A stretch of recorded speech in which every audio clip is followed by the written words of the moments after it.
क्योंकि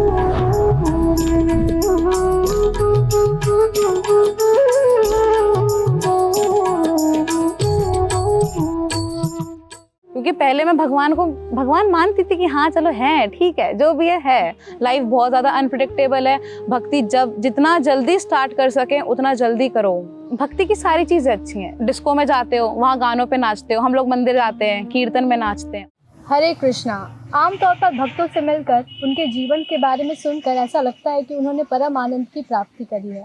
और कुछ भक्त तो ऐसे होते हैं जो भगवान की खोज में दर दर भटकते हैं और भगवान को ढूंढ कर ही रहते हैं। आज भी हमारे साथ एक ऐसे ही भक्त है जिन्होंने जगन्नाथ जी को देखा नहीं, सिर्फ जगन्नाथ जी की गुण, लीला और उनकी कथा सुनकर उनको ढूंढने निकल गए। तो आइए उनसे बात करते हैं और जानते हैं कि कैसे उनके जीवन में ये काया पलट हो गई। हरे कृष्णा। हरे कृष्णा। सबसे पहले तो इसी प्रश्न से शुरुआत करना चाहूँगी कि जगन्नाथ जी की गुण के बारे में और लीलाओं के बारे में सुन करके आपने जगन्नाथ जी को ढूंढना प्रारंभ कर दिया, तो क्या ऐसा अट्रैक्ट किया जगन्नाथ जी को लेकर के, क्या ऐसा अच्छा लगा जो आपने उन्हें ढूंढने की कोशिश शुरू करी? जगन्नाथ जी के बारे में अट्रैक्ट जो करा था वो था कि उनकी जो लीला सुनी थी कर्माबाई वाली, कि उसमें भगवान कर्माबाई के पास जाते थे खिचड़ी खाने के लिए। तो ये लगा कि ऐसे कौन से भगवान है जो अपने भक्त के पास जा रहे हैं खिचड़ी खाने के लिए, क्योंकि भक्त तो आके मंदिर में भी दे सकता है ना, लेकिन भगवान का प्यार अपने भक्त के लिए पहली बार ऐसा सुनने को मिला। तो ये चीज़ थी जो जगन्नाथ जी की सबसे ज़्यादा अट्रैक्ट करा था। इसी के साथ अगर मैं इस स्टोरी को और ज़्यादा शुरुआत करना चाहूँ, लेकिन उसके पहले आप हमारे दर्शकों को अपने नाम और अपने बैकग्राउंड के बारे में थोड़ा बताइए कि कहाँ आपका जन्म हुआ और कैसे आपने इसकी शुरुआत करी। मेरा नाम नीरा है और मैं ग्रेटर नोएडा से हूँ। ग्रेटर नोएडा में एक गांव है बिरौंडी, वहाँ से। मेरी भक्ति बचपन से नहीं थी, मतलब ऐसा था मैं मंदिर में जाती भी नहीं थी। मुझे हफ्ते हो जाते थे, महीने हो जाते थे, मंदिर में मैं जाके झांकती भी नहीं थी। लेकिन पापा बरसाना जाते थे, वहाँ पे 4-5 दिन रुकते थे। हम उस टाइम घर पे रहते थे, हमें लेके नहीं जाते थे। तो मैं यही सोचती थी वहाँ पे क्या करते होंगे, जाके टाइम वेस्ट करते हैं, एक बार दर्शन कर कर आ जाना चाहिए। महीने में रोज़ रोज़ कौन जाता है, ये सोचती थी मैं। तो ऐसा क्यों लगता था कि ये टाइम वेस्ट है? और वो 4-5 बार जाते थे, तो कभी इच्छा नहीं हुई कि मैं भी वहाँ पे जाऊँ?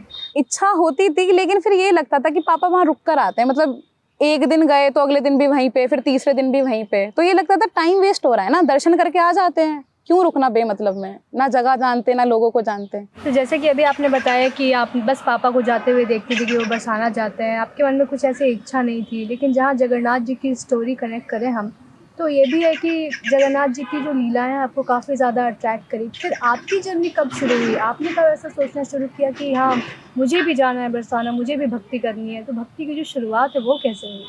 मेरी भक्ति की जो शुरुआत थी वो हुई थी लॉकडाउन में। जिस टाइम पे लॉकडाउन लगा था, अनिरुद्धाचार्य थे, उनकी कथा आती थी।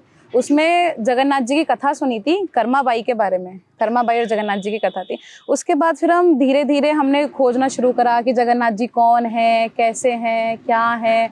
फिर हमें धीरे धीरे पता चला। उसके बाद हमें अमोघ लीला प्रभु के बारे में फिर पता चला। फिर उनके हमने थोड़े बहुत लेक्चर सुने। फिर इस्कॉन के बारे में पता चला।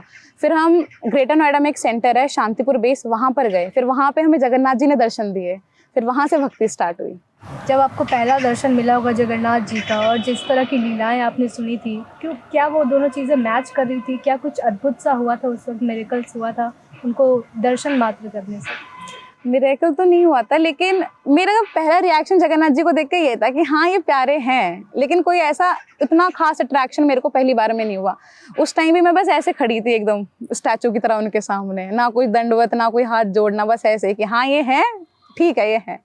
फिर धीरे धीरे जब हमने जाना शुरू करा, उनके बारे में और सुना और जाना, फिर तो मेरे को जगन्नाथ जी जान से ज़्यादा प्यारे हो गए। अब तो घर में भी हमारे जगन्नाथ जी के डीटीज़ हैं, वो बहुत प्यारे हैं। बहुत ही अच्छा उदाहरण दिया है आपने और बहुत अच्छे स्टोरीज़ के साथ हमारी शुरुआत हो रही है। बिल्कुल ये सत्य है कि भगवान के गुण के बारे में, भगवान की लीलाओं के बारे में सुन करके हम भगवान से अपना प्रेम बढ़ा सकते हैं और भगवान को अंततः प्राप्त भी कर सकते हैं।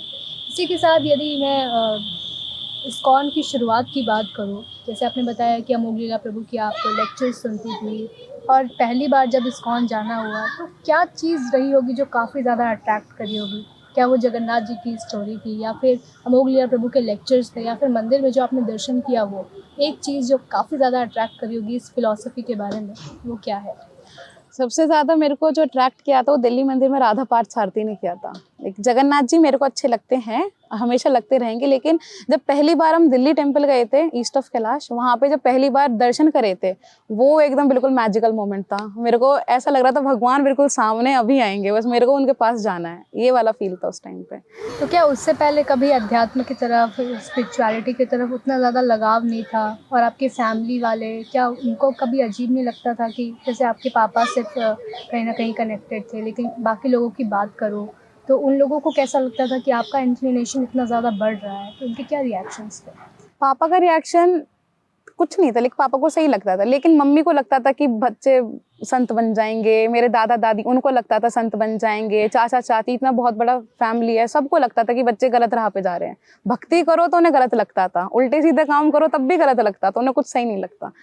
बस भगवान की कृपा रही, फिर धीरे धीरे सबने एक्सेप्ट करा, अब सब सपोर्ट करते हैं भक्ति में। मम्मी भी भक्त हैं, सब माला करते हैं, सब घर में खुश हैं वो एक साथ। तो आपका खान पान कैसा था? खान पान में नॉन वेज तो कभी नहीं खाया, लेकिन एग खाया था, अंडा खाते थे, वो भी जानबूझ के नहीं खाया, वो भी पापा ने झूठ बोल कर खिलाया था।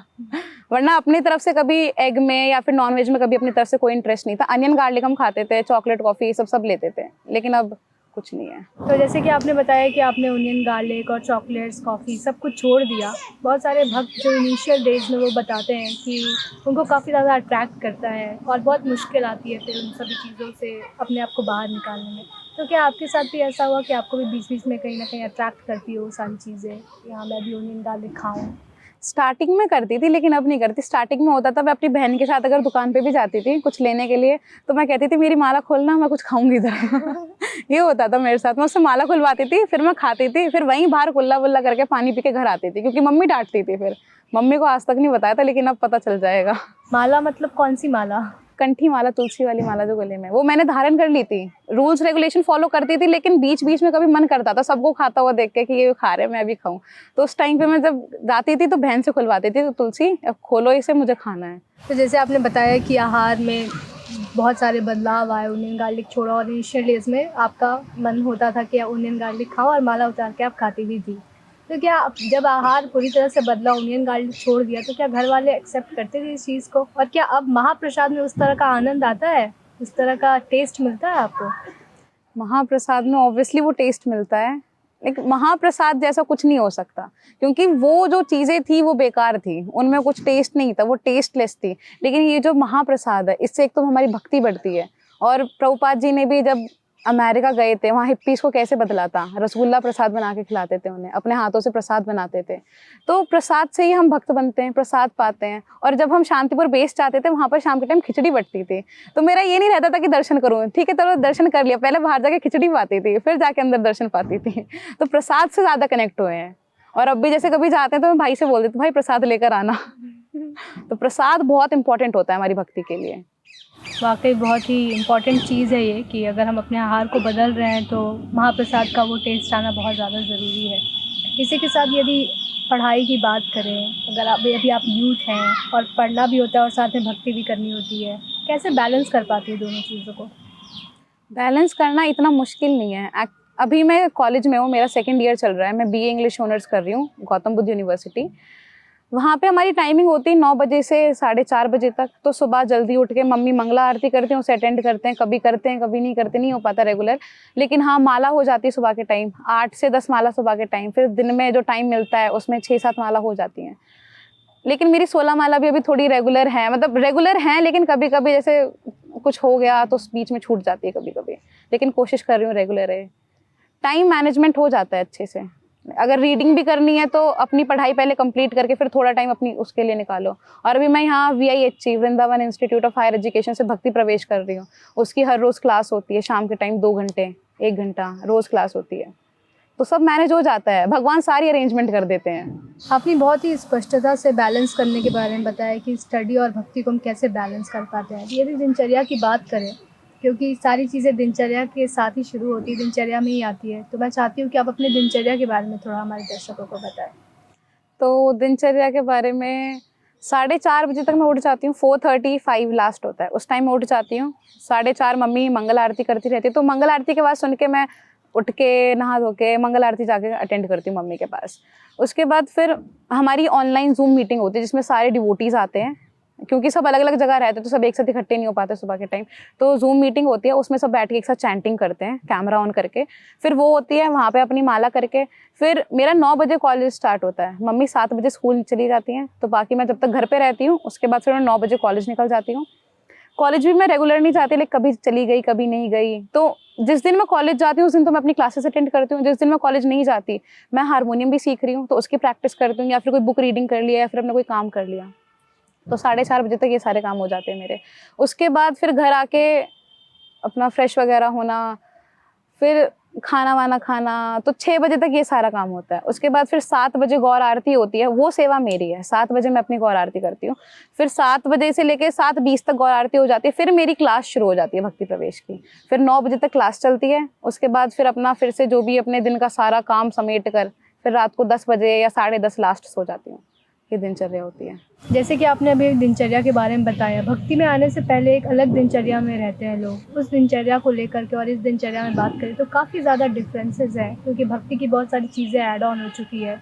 तो ये जो बदलाव है ये कैसा लगता है आपको? और इसी के साथ यदि ड्रास्टिक चेंज की बात करें तो कौन सी ऐसी चीज़ है जो लगती है कि हाँ, ये ऐड ऑन होनी चाहिए थी, ये चेंज आना बहुत ज़रूरी था? तो पहले की दिनचर्या मेरी बहुत अलग थी। मतलब सुबह उठने का या शाम को सोने का टाइम भी चेंज था। पहले हम उठते थे 6 बजे, 7 बजे, आराम से उठते थे, कुछ चिंता ही नहीं थी। लेकिन अब मंगल आरती करते हैं और जब सुबह-सुबह भगवान के दर्शन होते हैं, वो भगवान को भी तो सोकर उठते हैं भगवान भी। तो उस टाइम पे भगवान इतने प्यारे लगते हैं, उन्हें देख के पूरा दिन अच्छा जाता है। तो सबसे बड़ा चेंज तो ये था कि सुबह-सुबह भगवान के दर्शन हो जाते हैं। उसके बाद फिर जो बदलाव आया मेरी दिनचर्या में या फिर मेरे जीवन में, जो इस चीज़ से बदलाव आया वो है कि मेरा भगवान के प्रति प्रेम बढ़ा है। भगवान के प्रति जो झुकाव था वो बहुत ज़्यादा बढ़ा है। क्योंकि पहले मैं भगवान मानती थी कि हाँ चलो है, ठीक है, जो भी है। लेकिन पहले इतना कोई प्यार नहीं था, लेकिन अब भगवान से बहुत प्यार है। बहुत ज़्यादा बदलाव आया मेरे जीवन में। मैं बहुत ज़्यादा विनम्र हो गई, लाइक बहुत ज़्यादा पोलाइट हो गई। पहले मैं बिल्कुल ऐसे, हाँ भाई कौन है तू? बिल्कुल ऐसे, कोई चिंता ही नहीं दुनिया की कि कोई फालतू बोल रहा है तो मार दो, इस टाइप की थी। लेकिन अब बहुत ज़्यादा चेंज हूँ, अब बहुत ज़्यादा पोलाइटनेस आई है। ये बहुत सारी चीज़ें हैं। इस एज में भक्ति करना अपने आप में ही बहुत बड़ी बात है और काफ़ी सारे यूथ को आज आप इंस्पायर कर रही हैं, क्योंकि यूथ एक ऐसा एज है जहाँ पर हम कई मटेरियल चीज़ों की तरफ अट्रैक्ट हो जाते हैं, लेकिन उसी एज में भक्ति करना अपने आप में एक अलग एक्सपीरियंस देता है। अगर इस एक्सपीरियंस को आप शेयर करना चाहें हमारे दर्शकों के साथ तो कैसे शेयर करेंगे? मेरा एक्सपीरियंस भक्ति में बहुत अच्छा रहा है। अगर मैं अपना एक्सपीरियंस शेयर करूँ तो मैं ये कह सकती हूँ कि पहले मैं बहुत बेकार थी, लाइक बहुत ही ज़्यादा बेकार थी। लेकिन भक्ति में आकर मेरी लाइफ बिल्कुल चेंज हो गई, लाइक बिल्कुल 360 टर्न ले लिया मेरी लाइफ में, बहुत ज़्यादा चेंज हो गई। पहले हम पार्टी करते थे, गानों पे नाचते थे, लेकिन जो आनंद कीर्तन में नाचने में आता है ना, उसके जैसा आनंद कहीं नहीं मिल सकता। और जो भक्ति हम इस एज में करते हैं, उससे ज़्यादा अच्छी भक्ति हम नहीं कर सकते, क्योंकि बुढ़ापे में जाके हमें नहीं पता हम कितने लंबा जिएंगे, हम बूढ़े होंगे भी या नहीं, हम जवानी में मर जाएंगे, हमें अपने बारे में कुछ नहीं पता। तो भक्ति जितना जल्दी हो सके उतना जल्दी स्टार्ट करनी चाहिए। और अभी से जैसे भक्ति स्टार्ट करी है तो लाइफ चेंज हो रही है और उम्मीद है और भी ज़्यादा चेंज होगी। और अगर गुरु महाराज की इच्छा, उन्होंने दीक्षा दी तो उससे और भी ज़्यादा चेंज होगी। बहुत ही सुंदर तरीके से आप भक्ति कर रही हैं। और भक्ति के अंग की अगर बात करूं तो कौन सी ऐसे इस अंग में चीज़ें आती है जो आपको काफ़ी ज़्यादा अच्छी लगती है? भक्ति की सारी चीज़ें अच्छी हैं, लेकिन जो मेरे को बहुत ज़्यादा अट्रैक्ट करती हैं वो है कीर्तन।